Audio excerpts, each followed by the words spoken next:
Good morning, everybody. All right. So I'm Kimberly Brandt, and I'm with 1,000 Friends of Maryland. We're a smart growth advocacy organization based in Baltimore. Our other two panelists this morning are Katie Parks. Katie's with Eastern Shore Land Conservancy, which is based in Easton. She's their Director of Conservation. And then we have Garrett Knapp with us, who is the director of the National Center for Smart Growth, which is housed here at the University of Maryland, College Park. So I'm going to start and talk a little bit about how smart growth has evolved in Maryland over the past few decades. So when we talk about smart growth, I think what most people understand that to be is the development, or most of the development is going in established communities, communities that have been designated for growth. You've got infrastructure there to support growth. And when you grow that way, the rural land that's lost to development is minimized. So you're not developing the farms and the forests and the open space. You're investing in cities and towns and other areas that have been designated for growth. So that idea was put into law in 1992. So this was this Economic Growth, Resource Protection, and Planning Act. And there were 7 visions, and those visions came out of the Chesapeake Bay program. So the visions are largely focused on what I just described. Let's put the development where we have the infrastructure to support it. Let's not put it out in the rural and in open space areas. And what this law did was it established those 7 visions, but it also said, okay, local governments, when you do your planning, these 7 visions have to be reflected. And so all the counties, all the municipalities in Maryland do a plan that identifies where growth is going to go, where growth is not going to go. They're much more sophisticated than that, but at the most basic level, that's what they do. So you got to those 7 visions have to be reflected in your planning.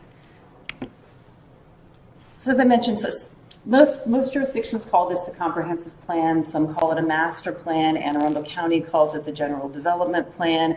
And there are chapters on transportation and housing and the environment. But what most people focus on is the land use chapter, and specifically the land use map. So what you're seeing here is Baltimore County's land use map. And it gives you an idea of those green areas that you see. Those are areas where they don't want development, and the yellow and the beige are areas that they've identified for different kinds of development, some commercial, residential, institutional. This is a very generalized land use map. So jumping forward to 1997, this is where the Priority Funding Areas Act was passed. And this was, I mean, we could have a whole session on what's not good about priority funding areas and how they've been implemented, but this was really a big deal when it was passed. And I can tell you, I was in graduate school for planning in Virginia at the time, and it was like, oh, look at Maryland, right? I mean, this was like a thing. But what it did was it says, okay, local governments, you have to map the areas where you want growth to go, and that's where the state of Maryland is going to help you pay for public water, public sewer, roads that add capacity, not road maintenance and safety issues. So this is the state saying, we're not going to spread our money all over the place. We're going to focus our state resources in the areas where you say you want growth. So when that law went into effect, all the municipalities became priority funding areas, all the land inside the Capital Beltway, all the land inside the Baltimore Beltway. So just to give you an idea of how this looks, all the county maps look different. Baltimore County, as I mentioned, part of the law was everything inside the Baltimore Beltway was a priority funding area. But Baltimore County, decades ago, designated growth areas on the west side, the east side, and the north of the county. So you see that. The west side is Owings Mills, the east side is White Marsh, northern is Hunt Valley and Sparks. So this is planning that goes back for decades, so that's why those areas outside the Beltway are included in their priority funding areas. Baltimore County doesn't have municipalities. So if you look at Carroll County's map looks very different because Carroll County has 8 municipalities, and all of those municipalities are priority funding areas. But you can have a priority funding area that's not incorporated, that's not a municipality. So towards the bottom there, the Eldersburg area, if people know Carroll County, Eldersburg is not incorporated, but it's a growth area. And parts of Finksburg are as well. So moving forward to 2009, we have the Smart Green and Growing legislation. So this was 3 big planning bills, and one of them looked back at the visions and said, okay, like smart growth isn't just about where development goes and where development doesn't go. It's also about housing and transportation and community design. So the visions were rewritten. So it wasn't just that they took the 7 and added 5 to them. They were all rewritten to reflect what the feeling was that smart growth was at that time. So I won't go through like every single one of them with you, but just to give you an idea, housing, the idea with housing is, okay, you want a range of densities, types, and sizes. So you've got options for all ages and all incomes in your community. Same kind of idea with transportation. Your transportation should be multimodal, it should be well maintained, it should be safe, convenient, affordable. Community design, this is where you start to see transit-oriented development and the idea that where you have transit, you don't just want to surround it with parking lots and parking garages. You actually want walkable, mixed-use development near your transit so people can live car-free or car-light if they choose to do that.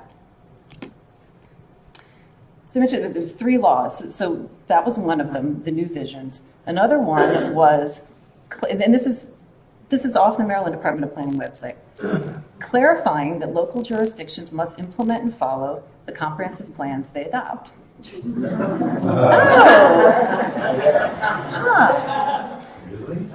Yeah. What do you know? So this had been an issue for some time where, if you're familiar with local plans, these local plans say these wonderful things. I mean, they're great visionary documents, and there's almost no connection to what's on the ground. So in 2009, you have a law passed that's this little reminder that, hey, you're actually supposed to implement these plans, that it's not just a fantasy, right? I mean, we expect you to use your zoning ordinance, your zoning map, other ordinances and regulation to do what you say you're going to do, which requires considerable political will, and we don't always see that. And then in 2012, we had the SEPTICS law passed. Are people familiar with this? Have people heard of this? A little bit, okay, yeah. So this one is trying to get at that sprawl residential development that's still happening. So what the law says is, okay, based on where you have sewer, we're going to make decisions about what kind of residential development is allowed. So the areas that you see, this is Charles County, to use them as an example. So Tier 1, what you see in red, is where they have public sewer already. And the yellow, Tier 2, is where public sewer is planned. So this is where you're going to have some pretty dense residential development. The orange is Tier 3, so this is large lot residential development. So this is 3-acre lots, 5-acre lots, 10-acre lots on well and septic. The green, Tier 4, these are areas that the local government has mapped and zoned for agriculture or conservation. So the rub, when this was being implemented, is, and there are a number of maps out there like this, is if you use orange for your Tier 3, we had maps that were almost all orange instead of all the green that you see. And the reason for that is in the green areas, there's a limit on subdivisions. You can only do a minor subdivision. Whereas in the areas that you've designated for large lot residential development, you can do major subdivisions. So the law was intended to address the problem of farmland and forested land and land that the local government had designated for agriculture, for resource conservation, for open space, just basically being large lot residential development. So the jurisdictions are required to map it, and this implementation was controversial in many places, to say the least. So where are we now in terms of how much residential development is going inside those priority funding areas and how much is going out? So what this is showing you, each bar is a different region of the states. You're not seeing individual counties, but we do have this information for individual counties. And the solid bar, the green is how much development is going inside the priority funding area.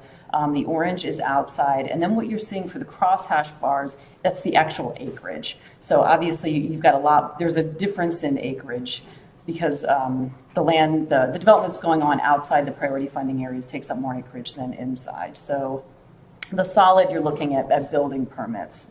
So one thing to keep in mind when you look at this, so this is 1999 through 2013. So what we're seeing in some areas of the state, like Southern Maryland, for example, so that's Charles County, St. Mary's, Calvert, it's 50-50. Half the residential development is going inside the priority funding areas, the growth areas, half of it is going outside. That's not great. In my opinion, as an advocate. Capital region is better. That's the first bar that you're seeing here on the left. They're at 81% going inside the priority funding area, at 19% outside the priority funding area. I'm sorry, I have a question. Sure. That's probably not a question, but that's good. So is there a distribution, like Southern Maryland, for example, is there a comparison to the amount of priority funding areas like the capital region? Is there any more than there is in Southern Maryland? You mean there's just more land? Yeah, there's more, and so the density is, the ability to build on that land, there's more opportunity in the capital region, the Baltimore region, than there is in Southern Maryland or Western Maryland. You would think that, but to use Southern Maryland as an example, I mean, Charles County, they've since scaled it back, but at one time, Charles County had a growth area priority funding area around Waldorf, if people know Charles County, that was the size of Washington, D.C. And Waldorf is not incorporated, so it was up to the county to draw the boundaries. So in some cases, it's probably true that they just don't have as much land that's designated PFA, but some of these PFAs are really big. And I mentioned, earlier we could have a whole session just on like what's wrong with the PFAs, but that's been a criticism. I mean, if you look at the priority funding areas around like Salisbury, for example, that's another one that's humongous. And a PFA, just so folks are aware, it's supposed to be how much land do you need to accommodate growth for the next 20 years in your jurisdiction? So in counties where they're not experiencing a whole lot of growth, their PFA boundaries really shouldn't change very much. And, and there's also the issue of opportunities for, I mean, this comes up in a lot of plan reviews where people want to expand PFAs and expand growth areas, and they're not really taking a look at opportunities for redevelopment or infill development inside the existing PFA. Right. So this is commercial and institutional development, so it does not look as bad as residential, not surprisingly. But again, same concept. The orange is development inside the priority funding areas, and the green is outside. So I think in terms of continuing priorities for smart growth, I mean, we think of this in terms of inside and outside. What are we doing to keep the development from happening where we don't want it, and what are we doing to encourage development where we do want it? And I think there's general agreement among people who work in this field that we're not doing enough to encourage and incentivize the development where we want it, and making it easier for developers who want to do that infill development or want to do that redevelopment to be able to do that. There's always going to have to be an effort to maintain and enhance existing programs for both inside and outside the growth areas. And then treating community development and strong town development as a key component of economic development. So economic development not just being chasing big corporations and chasing lots of jobs, but looking at what's going on with small business in your cities and your towns. And Katie is going to talk more about that. The Eastern Shore Land Conservancy has been doing a lot of work in that area. Are you ready? All right. Great. So, good morning again. I'm Katie Parks. I'm the Director of Conservation for the Eastern Shore Land Conservancy, and I'll be highlighting some of the economic impacts to rural communities surrounding smart growth. Am I just a click? Uh-oh. And I am a walker and a talker and a handshaker, so being bound to, what am I doing wrong? The mouse might be interesting. Oh, wrong button. Okay. Well, that starts it out nicely. So the Eastern Shore Land Conservancy is a regional nonprofit. We work in 6 mid and upper shore counties on Maryland's Eastern Shore, and we are committed to preserving and sustaining the vibrant communities and the lands and waters that connect them. We say that we work across land, towns, and people simultaneously because ultimately those are all interconnected and they must thrive together. Those landscapes have to thrive together. So some of the ways we do that are land conservation. We've preserved about 60,000 acres in the mid and upper shore over the last 28 years. We look at conservation for wildlife habitat, working landscapes, biodiversity, public access. Kind of broadly, we have a Center for Towns that focuses on planning and design and adaptive reuse of historic structures. And we have a coastal resiliency program. So the Eastern Shore of Maryland is the 3rd most susceptible region in the United States for rising sea levels. So many of our communities are significantly impacted by that. So we focus and provide technical resources to those communities. We work in policy and advocacy. We have an environmental educational center run by former Congressman Wayne Gilchrist in Kennedyville, and we do a lot of community leadership and capacity building. So when we talk about smart growth in a rural community, that often looks very different than smart growth in an urban community. The principles are the same, but the way in which we have to interact and support the communities are very different.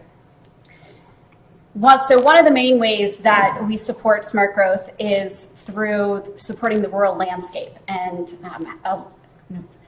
building the economies around our rural landscapes and making sure those lands are conserved. So if you take a quick look at a satellite picture of the East Coast, we live in a very highly developed. So the land that we have in places like the Eastern Shore has significant value. So what is a snapshot of the economic value of the land in the Delmarva Peninsula?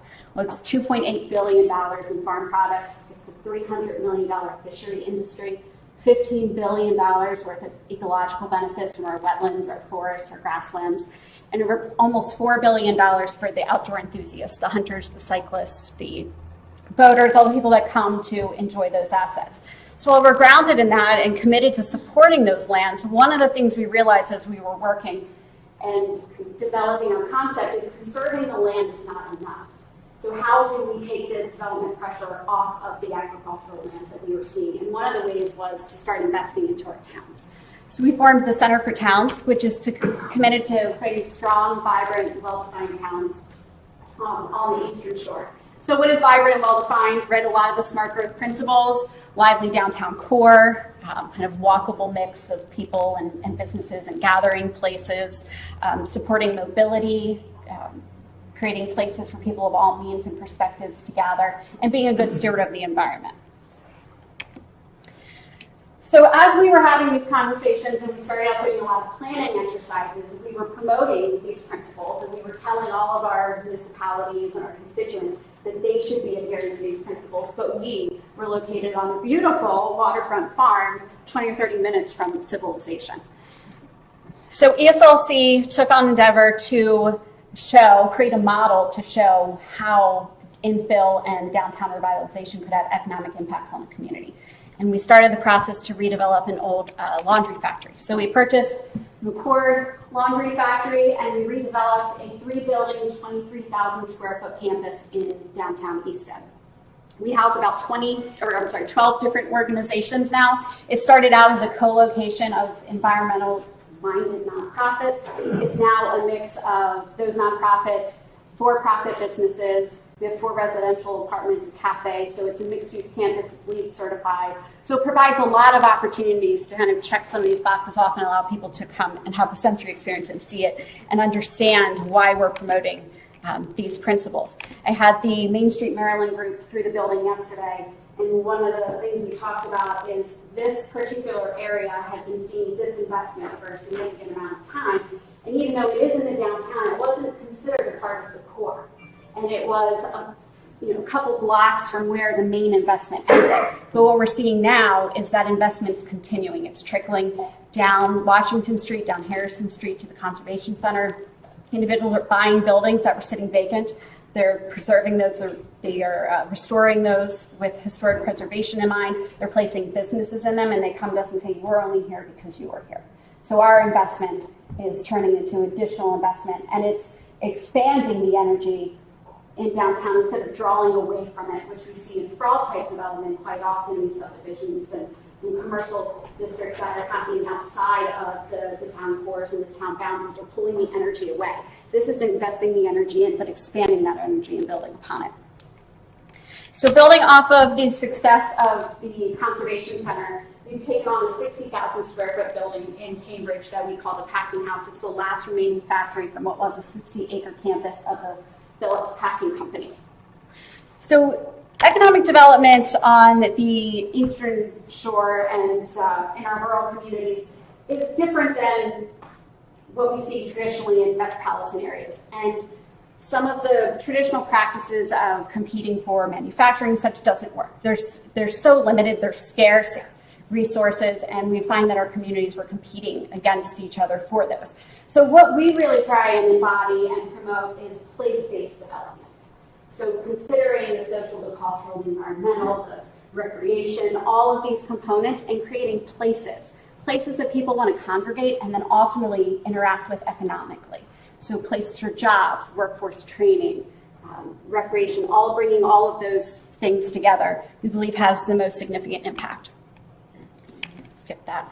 So what we're building for the Packing House is a concept around building and supporting regional economic opportunity in agriculture, aquaculture, environmental technologies, tourism, traditional fisheries. So it's supporting the rural landscape. It's a town revitalization program. We're returning a building that has not been productive to the economy and the community back into productivity, but we're doing it in a way that is going to allow the resource-based industries and the industries that have traditionally been so important to the Eastern Shore economy to continue to grow. So we anticipate this will create over 200 jobs with the innovation hub, again, focused on farm, fish, and food, kitchen business incubator, community event space, microbrewery. So really very active space. I just want to quickly move to this. So when we talk about creating place, it's not just what will be inside of the building, but what happens to the area around it. So this is an industrial area that, again, has seen disinvestment for decades and has essentially been abandoned and forgotten. The adjacent site is home to what will be Cannery Park. It's a 6.6 acre site that will be converted into an urban park. We are in the geographic center of the city of Cambridge here, so a lot of great access for many different parts of the Cambridge community. Let's see what else I have here. So there's an inactive freight rail line that runs between the park and the building. That the Dorchester County, again, is in a room, will be converting that into a rail to trail. So again, there's going to be this really interesting activation between people gathering in open space. There's a $2 million stream restoration happening on site. The headwaters of Cambridge Creek enter the site here.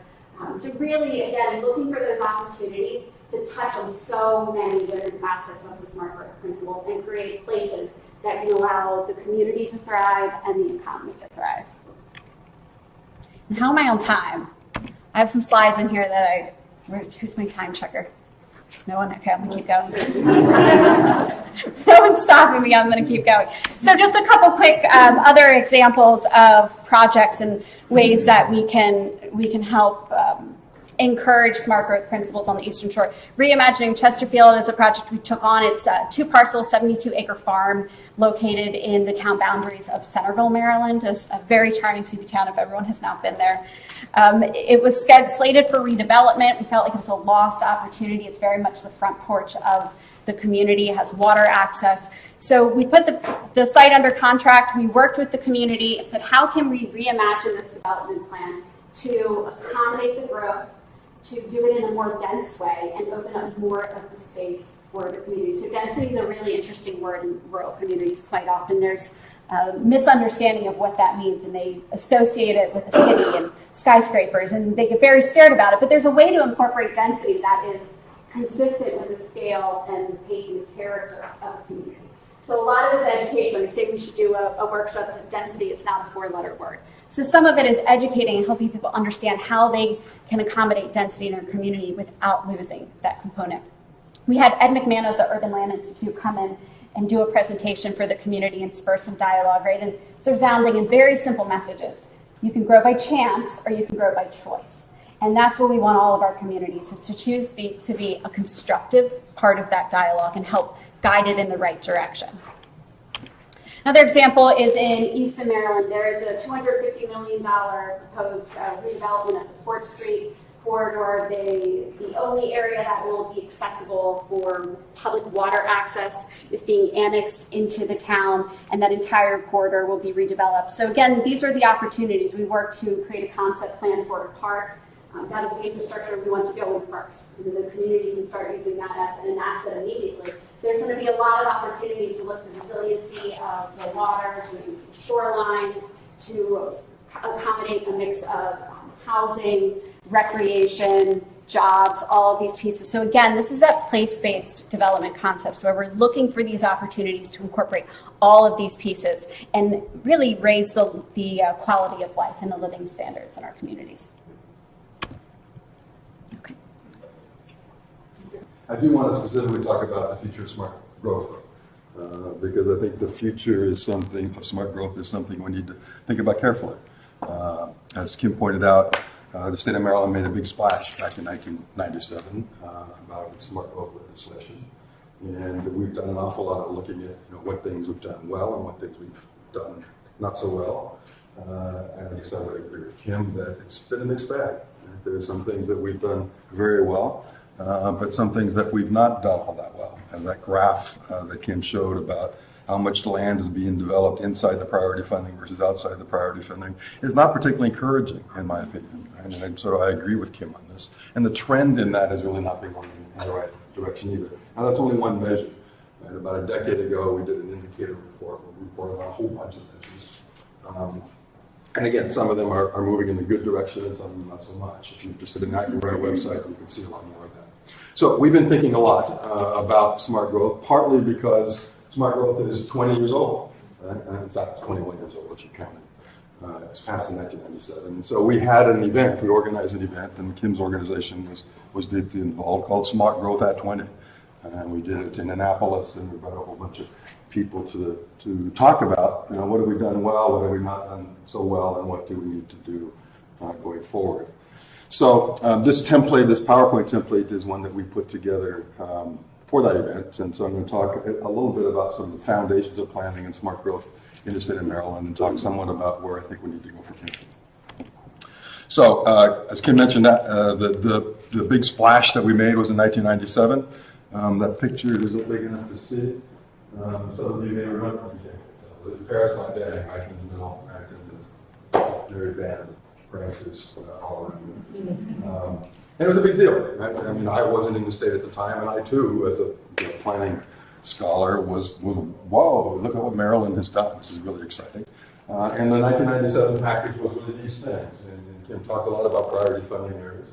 And we didn't mention the rural legacy areas, but this is another sort of place-based drawing of boundaries of where growth should go and where it should not go. And then there was something called the Brownfields Cleanup Bill and the Jobs Creation Tax Credit and living into your work. I don't know if Kim has a particular view or if you do about whether these are still pertinent. Right? These are part of the 5-point legislative package, but you don't hear much about these anymore. Priority funding is still around, but the other three have sort of faded a bit. So we can have debates about how successful this program was. It did make a big splash. The real piece of it, I think, that made national attention was that it is incentive-based. Right? Incentives and not regulations, whereas other states have tried to be much more regulatory in imposing on local governments what they should do, or at least providing much stricter guidance on what they should do. And Maryland seems to have found a clever way to encourage local governments to do what the state really wanted them to do without forcing them to. Right? Let's provide incentives. Now, incentives, as you can imagine, are sort of a two-way street. Right? If you have kids, right, you might give them an incentive to clean their room, right? But you don't give them an incentive to do their homework, right? The incentive is do your damn homework in that case, right? It's not, yeah, I'll give you, ice cream if you do your homework. It's do your damn homework. You're required to do that. So in Maryland, this business about incentives and how effective they are is an ongoing debate, right? And the role of state government versus local government is an ongoing debate. Just curious in the room here, how many of you think the state should be more involved in land use planning, and how many? Well, let me put it that way. How many of you think the state should play a bigger role and be more involved? Okay. Less than half. Okay, less than half. So that's an ongoing debate, as you can imagine, right? And as Kim pointed out in her presentation, some jurisdictions are doing fabulous, right? Well, still a mixed bag, right? But some jurisdictions are doing quite well, and some jurisdictions, not so much on various measures. Okay, so this slide just sort of shows the history of some of these things Kim had in her presentation, that over time there's been a whole lot of different legislation, laws passed. The 1997 Act was only one of them, and we've done a lot since, and Kim went over some of this. So the structure of, and this is, professor speak, right? The structure of planning in Maryland, right, is fundamentally, I think, about these institutions. So we've got 24 counties, 157 cities, not all of them have planning authority, right? But what's really unique about Maryland is that we have these 24 counties. They are big, they are powerful, and they do a lot of land use planning. In many other parts of the country, counties are almost irrelevant.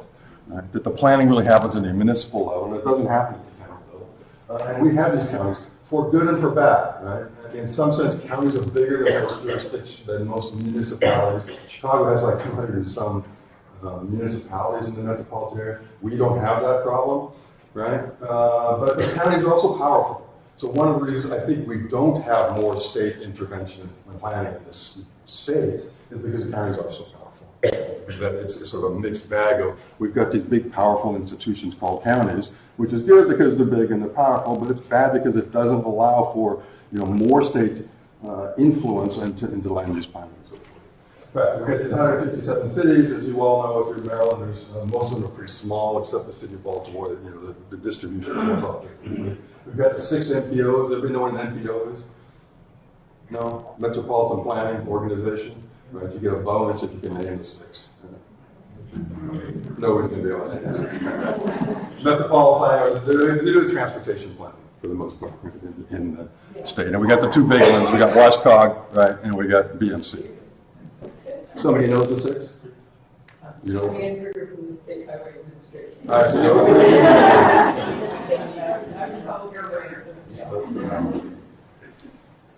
we have a State Department of Planning, right? Most states don't, actually, right? And you can debate how effective and how much capacity the Maryland Department of Planning has, but we got something like that, which is I think, a good thing. How many remember the Office of Smart Growth? Right? This was a big deal at one time, right? It's a little less of a deal now. When you follow state politics, you know that the person who sits in the Office of Smart Growth now is really the director of the Department of Planning, but that's inside baseball. We've got a Smart Growth Sub-Cabinet, right? This is cool because I'm on it. One of the real cool things about my job is that, I don't just, publish articles in journals that nobody reads.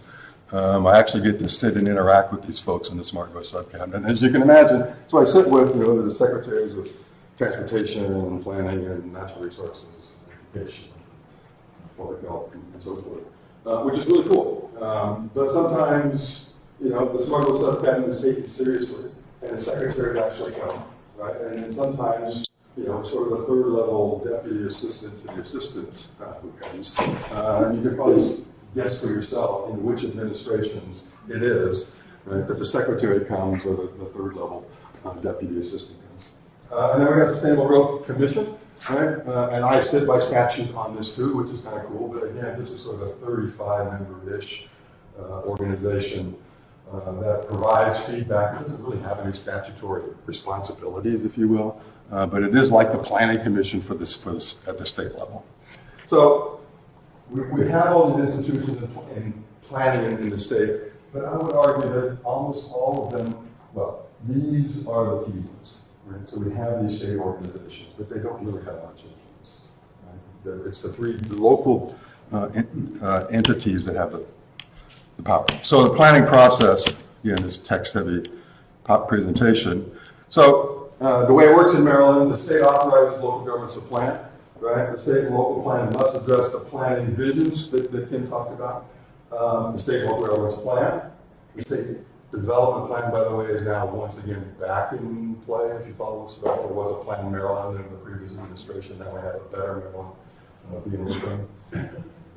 The Maryland plan provides technical assistance as do the other state agencies. The state agencies review and comment on local plans, and the state local governments implement their plans. What I'm intending to show here is that the state role is pretty minimal. Right? The state agencies, particularly MVP, can't comment on the plans, but it really has no authority to send back and say, no, this is no good, as you can in Oregon. Right? They need to fix it.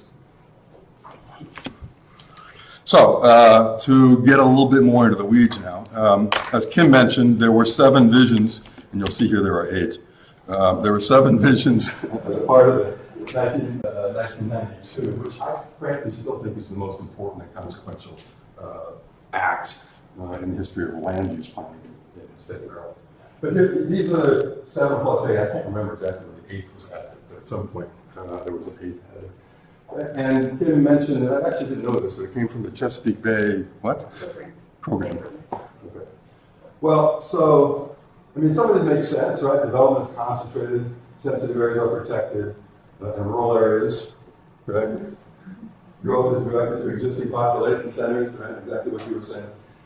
Stewardship of the Chesapeake Bay is a universal ethic, that's a nice thing. Conservation of resources, resource consumption, to assure the achievement of 1 through 5 of economic growth is encouraged and regulatory mechanisms streamlined and areas adequate development facilities. Now, there's nothing inherently wrong with these, but I think they're a bit outdated, right? They're not worded particularly well in my view, or structured particularly well. Again, Oregon has 19 goals and guidelines that are very explicitly goals and guidelines. This is a little bit weird in terms of what it's actually saying. So, as Kim pointed out, now, we changed them in 2009, right? And so as a member of the Sustainable Growth Commission, I chaired a committee that worked on this, and so we came up with these new visions. I didn't write them out because it was going to take too much space and you already had enough text, but you can go back and look at them if you want. And these are still the 12 visions that are operational in this state, right? So every local plan must address these 12 visions, and the state development plan arguably must also address these 12 visions. Now, okay, so here they are, and let's presume that they say something useful underneath them. Do you see anything that's missing? Chesapeake Bay, okay.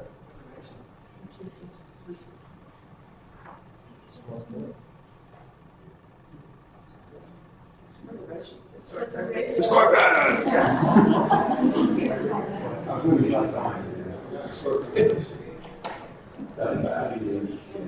All right, historic preservation and some other things. I don't know how much time I got. How much time I do?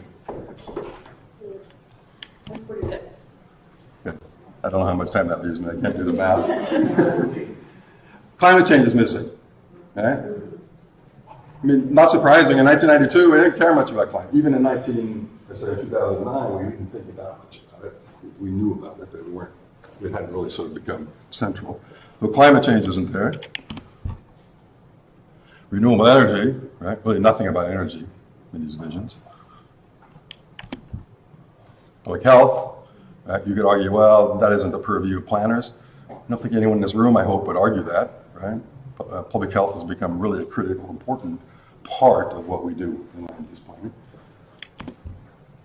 Economic opportunity and social equity, right? This has become a big deal lately, right? Not only at the national level, but at the local level. Equity is a big issue. The distribution of income and the access to opportunity for social mobility is limited. Human capital, this is again a fancy professor speak term for education and training and workforce. Right? And smart cities. I want to spend a whole lot of time talking about smart cities, but this is the use of sensors and data analytics to have infrastructure largely perform better. So, it's not that we've been ignoring these things in the state of Maryland, right? So we have a climate change commission. We have a climate plan that's underway. We're working with the state on that. So we know about climate change and we're working on it. We know about renewable energy. Right? There was the renewable portfolio standard. We're working on offshore, we're working on solar and so forth. We know about public health. There was a bill passed, I think, in the last legislative session that said we're going to form a committee focused on health and all policies. Pretty ambitious. But the point is, public health is something we need to think about more and integrate public health more into everything we do. Social equity, right? This is our opportunity map that we did for the Baltimore area. Opportunity maps essentially get out where are places in the state that have high opportunity meaning access to good schools, access to social capital, access to healthcare, access to jobs, right? And you wouldn't be surprised that the dark brown are places with high access to opportunity, and the light colors with access don't have access to high opportunity. And you wouldn't be surprised to see this has this bullseye kind of look in many of the metropolitan areas. So access to opportunity is very limited in the central city. And it's quite good in the auto parks. Now, if we're interested in promoting infill and redevelopment, we got to do something about this. Baltimore City is still losing population. It's always been my intention since I moved to Maryland that the canary in the coal mine for the state of Maryland, smart growth, is what's happening in Baltimore City. If we continue to lose population and Baltimore City continues to bleed, that's a big damn indicator that we're not doing something. Human capital, so we got a lot of workforce development stuff going on. We got the Baltimore 21st Century School stuff going on. Again, we haven't ignored this issue. And smart cities. This is just emerging now. We got a grant from the National Science Foundation to do some work here.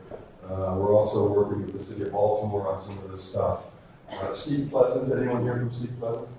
Steve Pleasant apparently is identifying itself as a smart city of excellence.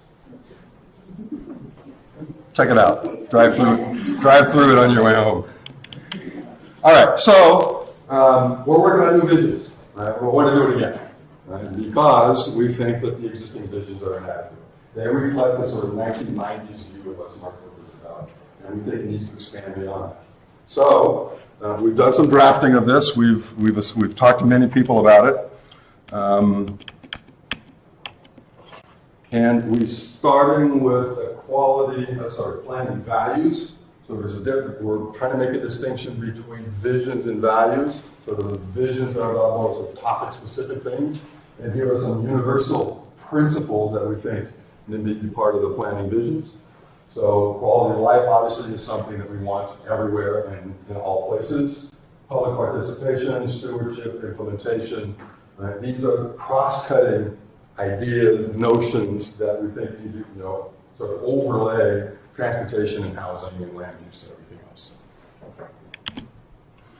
So then some other additional visions that we are proposing. The concentrated population growth is the same from the original 7, right? Maintain and design diverse communities. This gets at this traditional principle of smart growth about mixed land use and walkable environments and so forth. Efficient infrastructure. This is really the Achilles heel of smart growth in the state of Maryland and everywhere, really, because nobody wants to pay for the infrastructure. And if you're unwilling to pay for the infrastructure, it's really hard to accommodate the growth in the places that you want to accommodate. Balanced transportation needs, the multimodal concepts that Kim was talking about. Okay, these now become a little bit more nuanced and different. So there always was, or at least in the 2009 revision, a housing goal, right? It's more than affordable housing, we think, though, we're arguing that it needs to be affordable housing in places with high levels of opportunity. We can't continue to put all the affordable housing in places where people don't have access to opportunity. We're just perpetuating poverty in that sense.